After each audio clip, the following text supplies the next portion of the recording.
Click to link, link to flip.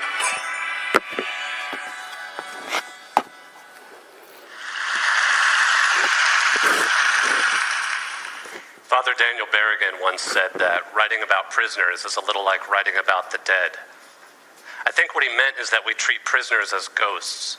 They're unseen and unheard.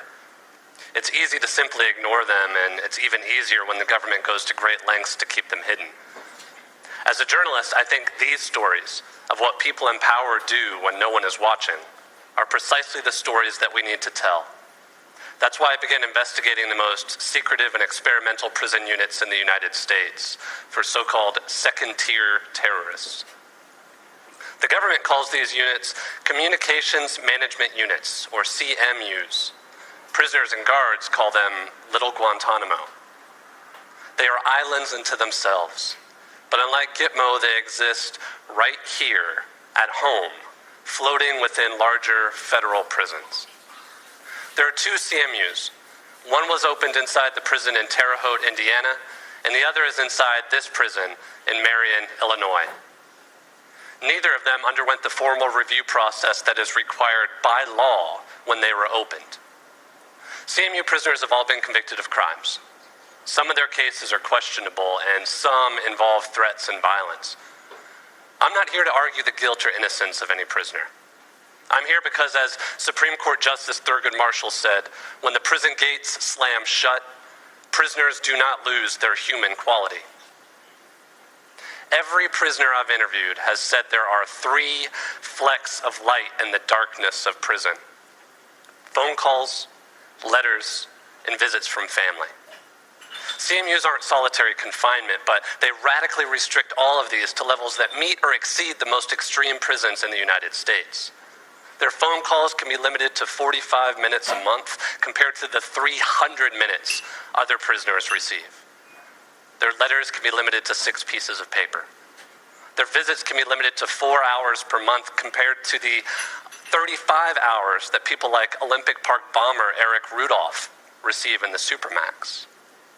On top of that, CMU visits are non-contact, which means prisoners are not allowed to even hug their family.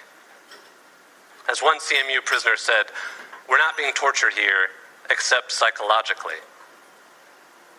The government won't say who is imprisoned here, but through court documents, open records requests, and interviews with current and former prisoners, some small windows into the CMUs have opened. There's an estimated 60 to 70 prisoners here, and they are overwhelmingly Muslim. They include people like Dr. Rafil Dafir, who violated the economic sanctions on Iraq by sending medical supplies for the children there. They've included people like Yassin Arif. Arif and his family fled to New York from Saddam Hussein's Iraq as refugees. He was arrested in 2004 as part of an FBI sting. Arif is an imam, and he was asked to bear witness to a loan, which is a tradition in Islamic culture. It turned out that one of the people involved in the loan was trying to enlist someone else in a fake attack. Arif didn't know. For that, he was convicted of conspiracy to provide material support to a terrorist group. The CMUs also include some non-Muslim prisoners. The guards call them balancers, meaning they help balance out the racial numbers in hopes of deflecting lawsuits. These balancers include animal rights and environmental activists like Daniel McGowan. McGowan was convicted of participating in 2 arsons in the name of defending the environment as part of the Earth Liberation Front. During his sentencing, he was afraid that he would be sent to a rumored secret prison for terrorists. The judge dismissed all those fears, saying that they weren't supported by any facts. But that might be because the government hasn't fully explained why some prisoners end up in a CMU and who is responsible for these decisions.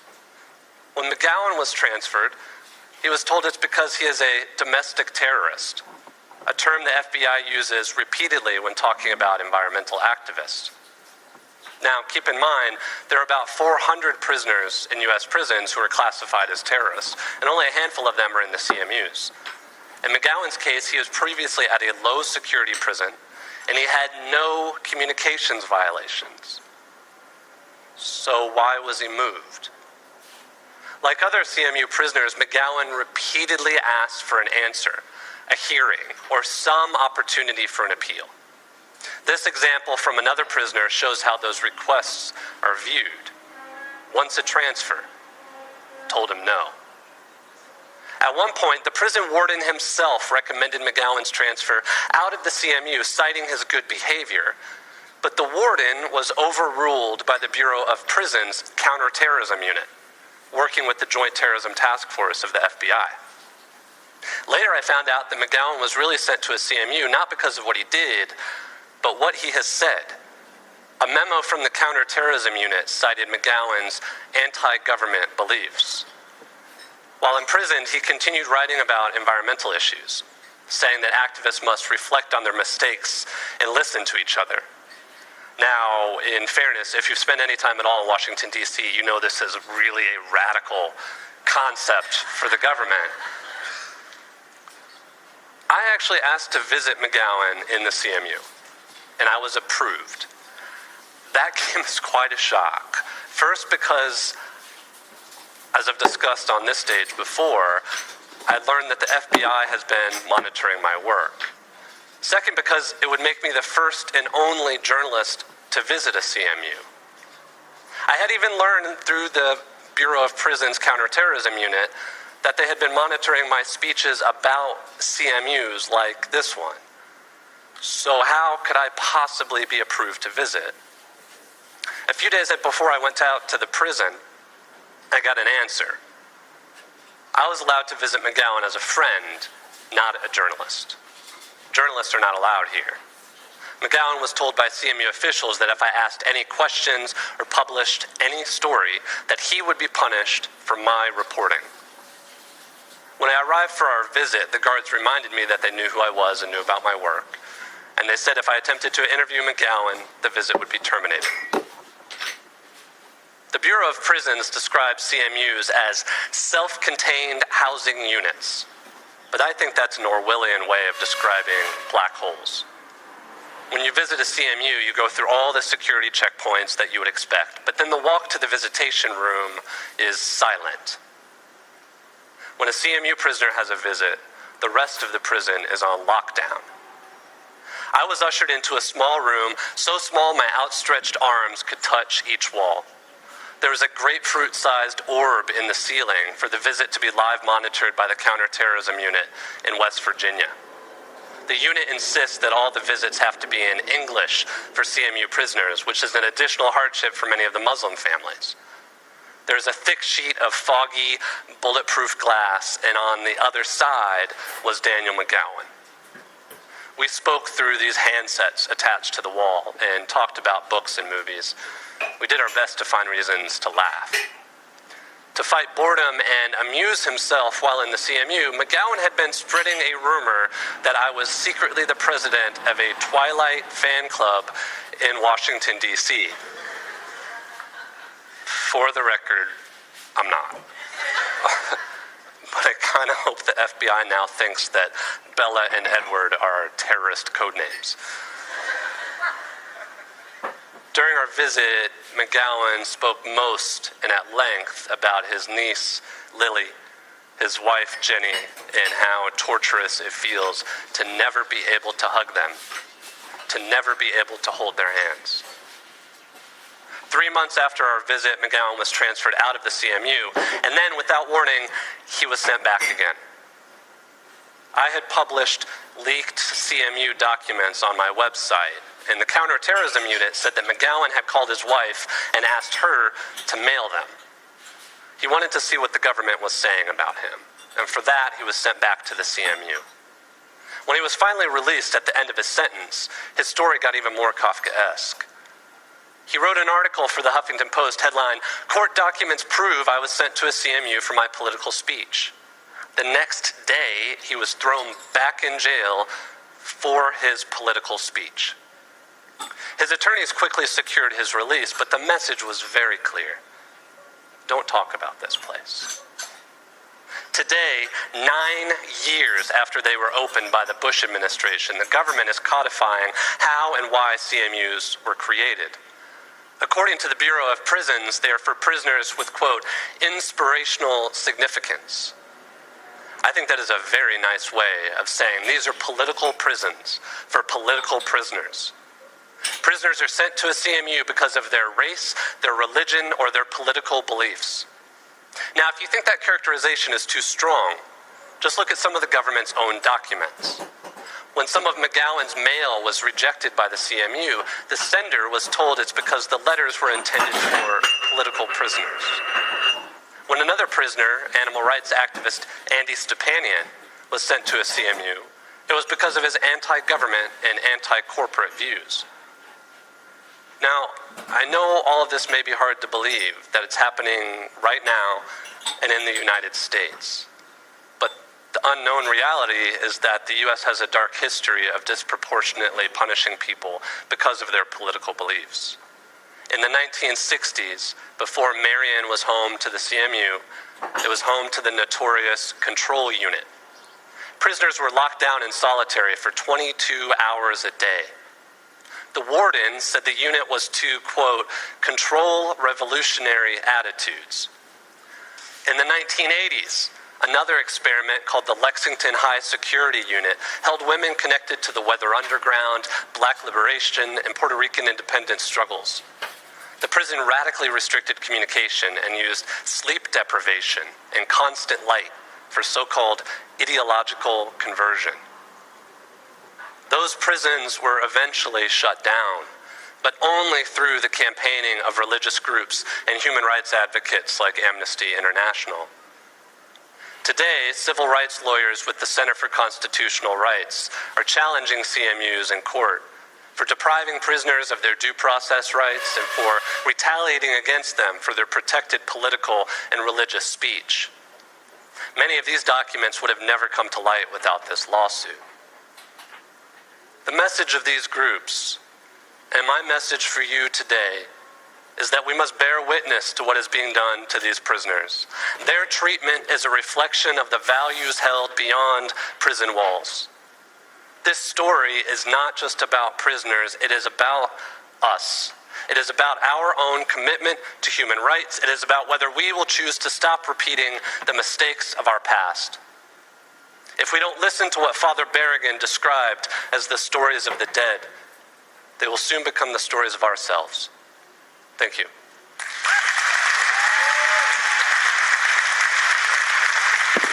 Flick to link, I link to flick. My photo taste is the Pinterest because they are the best. This is a download from BBC Learning English. To find out more, visit our website. Behind a fire station in Stockport, some bees are about to get connected. An Australian scientist leading a global bee monitoring project is fitting them with a chip that will allow them to be tracked. Now the bees will be counted in and out of the hive. So now we understand more about their behaviour when they leave the hive, how long they stay away, and when they return, who they're travelling with. We're identifying individual insects here, which we've not been able to do in the past. The tech company Cisco has recruited beekeepers across Greater Manchester to take part in the programme. One hope is that the data will give greater understanding of what keeps bees healthy. It's very, very difficult to look inside the hive and know what's happening with an individual bee. So by tagging an individual bee, you get to know how long it lives. Over the coming months, thousands of them will be at work, not just making honey, but providing data which could make Manchester a healthier and smarter city. 6 minutes vocabulary. From bbclearningenglish.com. Hello, welcome to 6 Minute Vocabulary with me, Catherine. And me, Finn. And today we're talking about words that have more than one spelling. Let's start by listening to Jack. He's a professor of linguistics and he's talking about changes in the English language. While you listen, think about this question. How do you think the word disc is usually spelt in British English? Today, most of the influence on English spelling comes from North America. For example, the words analog, disc, enquire are spelt differently in American English. and these spellings are often used in British English too, and that's generally all right by us. However, there are other spelling differences that we don't think are correct in British English. For we Brits, it's definitely wrong to spell colour or neighbour without the U. It's also wrong to spell theatre in the American way. So we asked you, how is disc usually spelt in British English? And the answer is that it's usually spelt with a C, so D-I-S-C. But in American English, it's spelled D-I-S-K. So two different spellings there. But it's okay to spell disc with a K in British English when we're talking about computers and computing. What other words were mentioned? Let's have our first clip. For example, the words analog, disc, enquire are spelt differently in American English.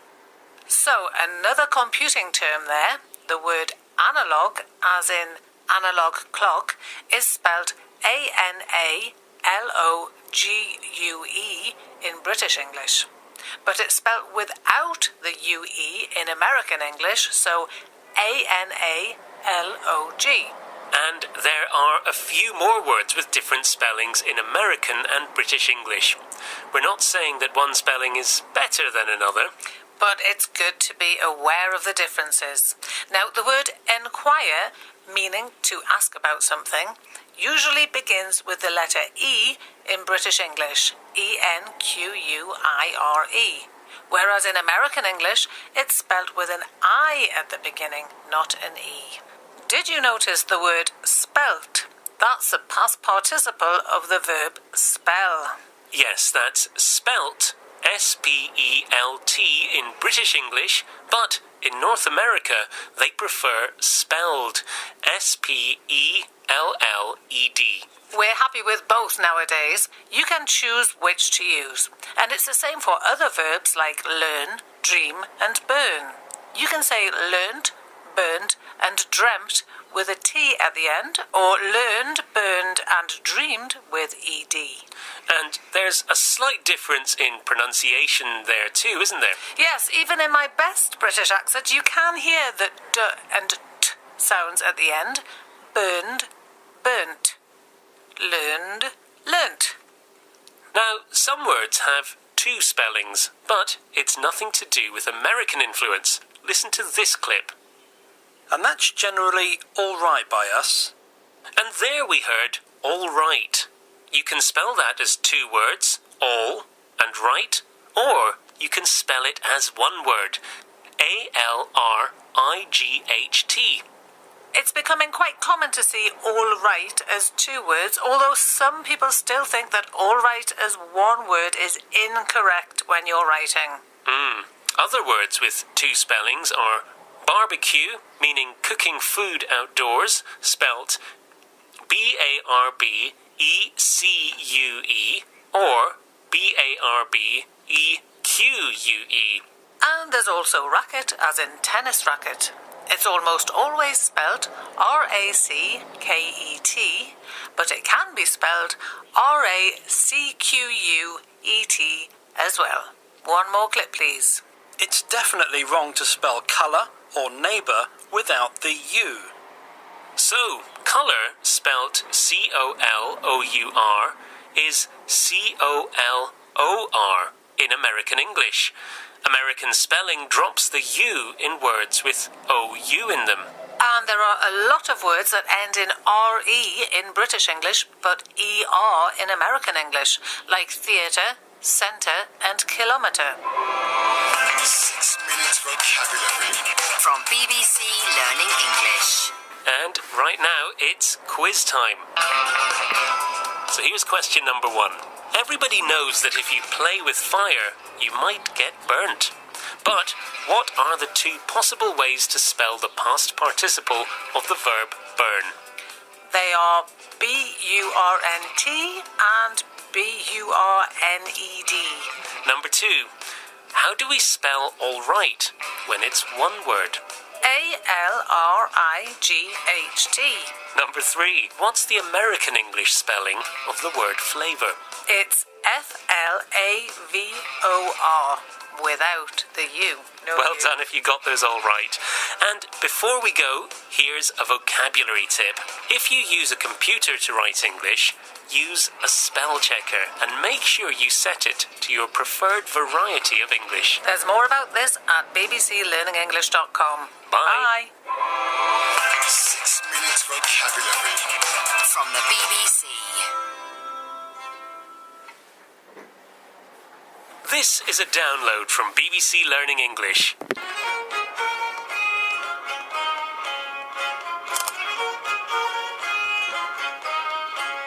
It was late in the evening. William Shakespeare is at the palace of King James I. Mr. Shakespeare, welcome, welcome.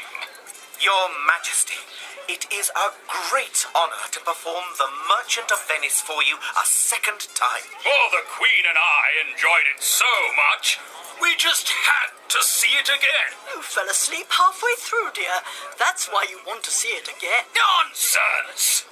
Now, Mr. Shakespeare, I particularly enjoyed your character, Shylock.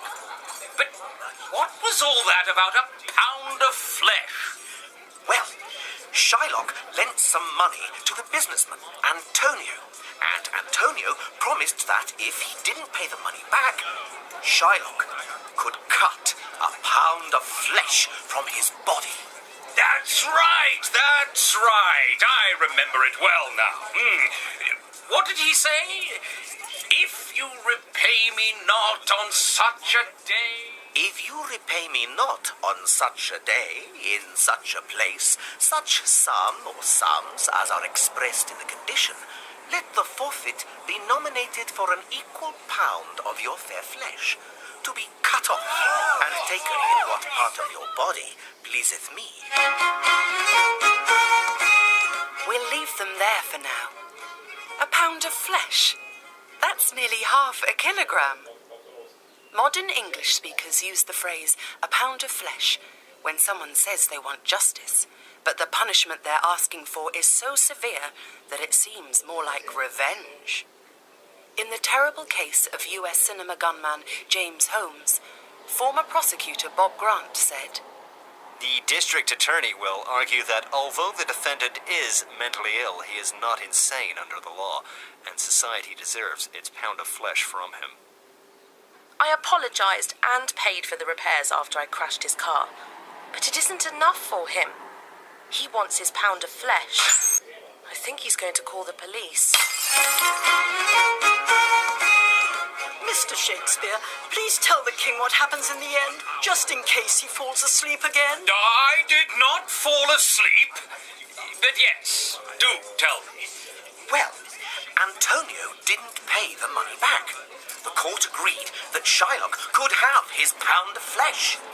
But the court also said that he could not take even a single drop of blood. Aha! So Antonio was saved.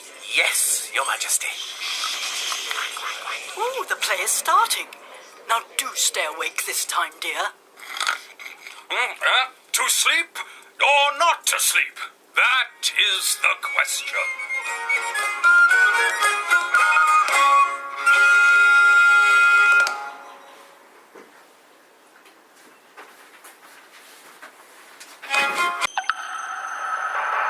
Flick to link, link to flick.